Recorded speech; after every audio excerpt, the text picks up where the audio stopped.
What exactly is the MO going forward for Arsenal? Well, I can tell you one thing. It's the Mesut Özil leaving, replaced by Martin Ødegaard. Like what I did there with the sort of MO. Listen, anyways, this is Kringle Talks Football, back with a kind of Kringle's Car Chronicles, as you can see, because I'm in my car again. Welcome to my channel. If you're brand new to the channel, hit the subscribe button, hit the notification bell. If you are on Twitter, follow me on Twitter, on Twitch, etc., etc. Follow me on my podcast, Kringle Talks Football, available on all platforms. Links are in the description below. A little bit of a rundown on what's going to happen today. Injury news, what's happening with people, predicted lineup, expected big performances from which players, the form coming into it. Obviously, this is the league game against Southampton rather than the FA Cup game. And then a little bit of a closing statement right towards the end and see where it's going to go forward from there. And obviously, why not start on this talking about Frank Lampard being sacked by Chelsea. We could all see it coming. But listen, I'm going to get into it all. Let's do it.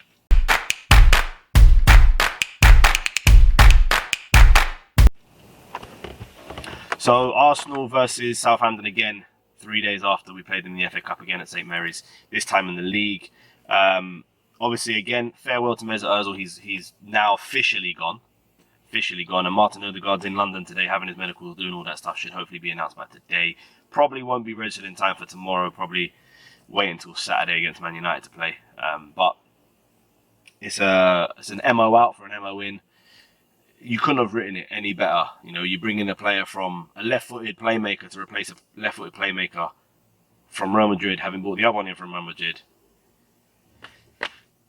You know, you can't make this stuff up, honestly. But look, injury news to start with. Again, other than Pablo Mari, we haven't got much injury news talking about. I think Aubameyang, we don't actually know what's going on with him in terms of the personal issues. Obviously, he was left out of the squad against Southampton in the FA Cup game. So we don't actually know what's happening there. So Arteta did say as well it's going to be kind of touch and go as to whether or not he'll play and he'll be available for tomorrow night's game. So what can we say really on that front? So we might as well just jump straight into the predicted lineup. So I'm going to go Bernd Leno in goal. I didn't think Hector Bellerin had a great game, if I'm honest. So I would like to see Cedric start at right back, Holding and Louise at centre back, and then Kieran Tierney should come back in, having missed out the FA Cup game at the weekend. I think that'll be the back four. Midfield of Partey and Xhaka, and then a front three of Saka, Smith Rowe, Martinelli if Aubameyang doesn't play and is not fit enough to play or available, and then Lacazette up front. I think the plays and the way he's been playing for us up front recently, mixing in with Smith Rowe and Saka, lends it to itself really. So that's my predicted lineup. What performances from what players am I expecting? I think again, really, you're looking for the likes of Smith Rowe, Saka, and Lacazette to have the performances. Partey, I mentioned it in the review video the other day, the reaction video. When he came on, we started to play through the middle. Before he came on, it was going out wide. We had hardly any of the possession through the middle. The minute he came on, it was a lot more progressive actions through the middle. So maybe him as well. So yeah, I'm expecting those players to kind of have a big impact. And then, yeah, form coming into it. Premier League form, we've been doing just fine. We're unbeaten since the Burnley game, I think it was. Because we drew against Southampton. Then we beat Chelsea, West Brom, Newcastle. Now we play Southampton again. So, yeah, I think we're still unbeaten in the league. Obviously, the FA Cup comes into it, but it was a rotated lineup, so who knows exactly what kind of form you've got coming into it.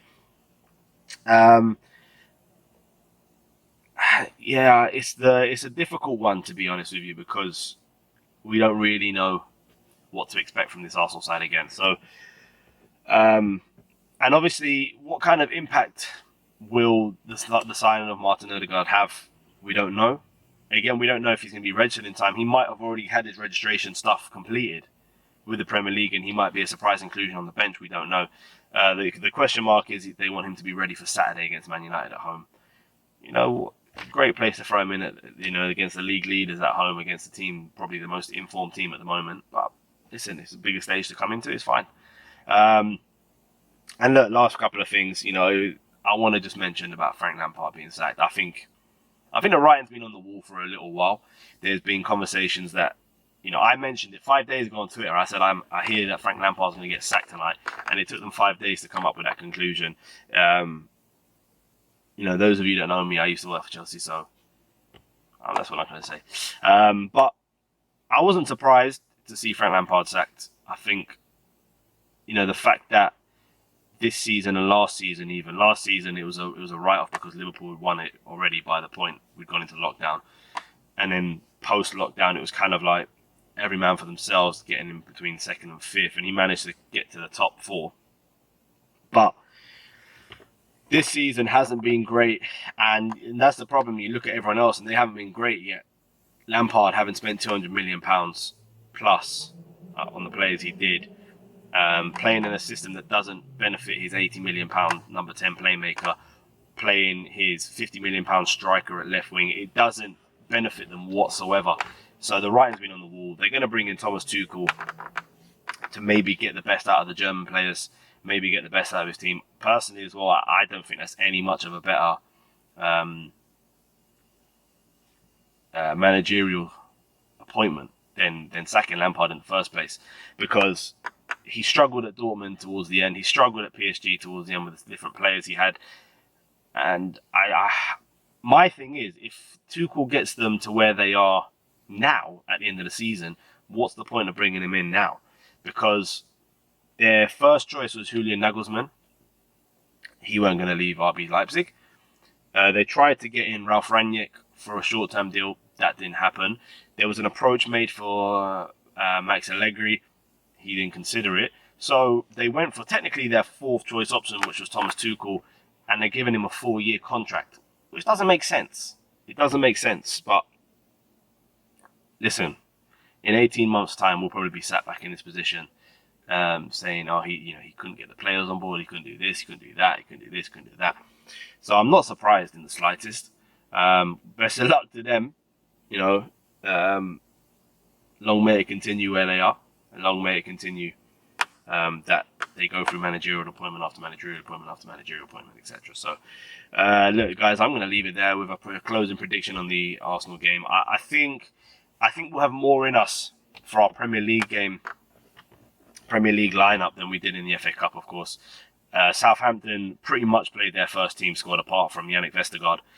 So they might be a little bit more tired than our first team players, although, we still did play quite a few of them. But I'm going to say Arsenal 1-0. I'm not going to go too heavy with it. I'm going to go 1-0, and I'm going to say Bukayo Saka with a goal. Have a little link up between the three of them, and then he'll slot it back in the net. So I'm going to go Arsenal 1-0 away from home at Southampton, which takes us into the Man United game. Hopefully by that point, Martin Ødegaard will have been signed, sealed, delivered, and should be in the squad for the game against United on Saturday. And guys, until next time, like I said at the start of the video, if you haven't already, subscribe to the channel, hit the notification bell. Every time I upload a video, you'll be notified. Follow me on Twitter, follow me on Twitch, follow me on everything you can. My podcast, Google Talks Football, available on all platforms. Go hit it up as well. And until next time, guys,